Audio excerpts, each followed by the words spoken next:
बोलिए शिव शंकर भगवान की जय। हम लोग यहाँ अहमदलाब उद्यान में अखंडनाथ मंदिर, शिव भगवान का मंदिर है। आज सहस्त्र धारा और रुद्राभिषेक के साथ में रुद्राक्ष जो है उसको अभिमंत्रित करने का कार्यक्रम जो है श्री गौड़ ब्राह्मण समाज संस्था के युवा मंडल, महिला मंडल और समाज की तरफ से हो रहा है। गिरीश जोशी जी हमारे साथ में अध्यक्ष है, क्या कुछ कहेंगे इस आयोजन के बारे में? बड़ा पावन दिन है, बहुत ही शुभ संयोग है और सभी समाज के सहयोग से बाबा भोले का अभिषेक चल रहा है और इससे सुंदर रमणीक स्थल हो नहीं सकता, इससे पावन दिन हो नहीं सकता।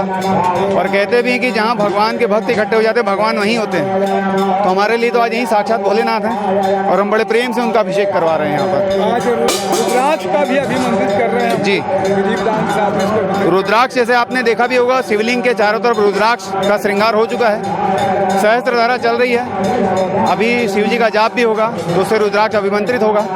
उसके बाद में जाप करने वालों को वही रुद्राक्ष वितरित किया जाएगा।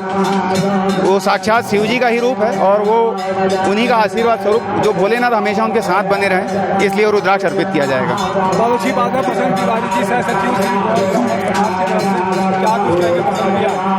आज यहाँ पर गौरव समाज युवा मंडल और संस्था के द्वारा बहुत शानदार शिव अभिषेक हो रहा है और शानदार रुद्राक्ष का वितरण भी हो रहा है और उसके लिए हम आप सभी भक्तजनों को बहुत बहुत धन्यवाद बधाई देते कि और आज माननीय तपेश जैन जी का भी जन्मदिन है, उनको मैं बधाई शुभकामनाएं देता हूँ। बहुत अच्छी बात है। हमारे साथ में नरेश शर्मा जी है, सचिव है संस्था के गौड़ ब्राह्मण। ओम नमः शिवाय।